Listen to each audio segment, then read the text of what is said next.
சென்னை திருமங்கலத்தை சேர்ந்த கோகுல் என்பவரது இருசக்கர வாகனம் ஒன்று கடந்த 7ஆம் தேதியன்று காணாமல் போனது.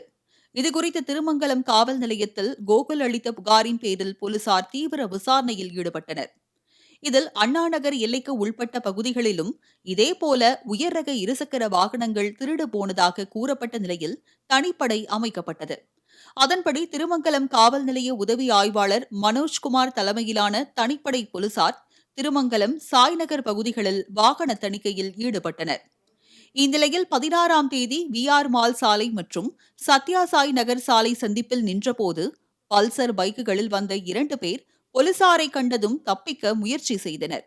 உடனடியாக அவர்களை விரட்டி பிடித்த போலீசார் மேற்கொண்டு நடத்திய விசாரணையில் அது திருட்டு பைக் என்பது தெரியவந்தது. சென்னை கொடுங்கையூரை சேர்ந்த கலிமுல்லா என்ற அலி, தஞ்சாவூர் சேதுபவாச்சத்திரம் தோப்பு பகுதியைச் சேர்ந்த ஹரிஹரன் ஆகிய இருவரும் சென்னையில் உயரக பைக்குகளை திருடி அதனை தஞ்சாவூருக்கு ஓட்டி சென்றுள்ளனர்.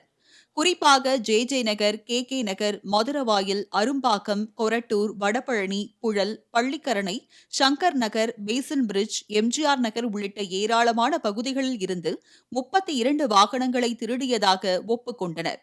இவற்றில் திருடிய பைக்குகள் அனைத்தும் Royal Enfield, Pulsar, R15, Honda Activa, Dio என உயரக பைக்குகளையே குறிவைத்து திருடியது தெரியவந்தது.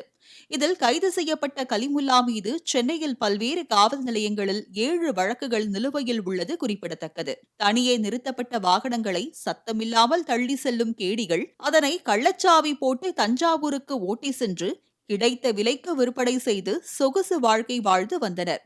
இவ்வாறு திருட்டு ஆசாமிகளிடமிருந்து மீட்கப்பட்ட இருசக்கர வாகனங்கள் உரியவர்களிடம் ஒப்படைப்பதற்கான நடவடிக்கைகளில் போலீசார் ஈடுபட்டு வருகின்றனர்.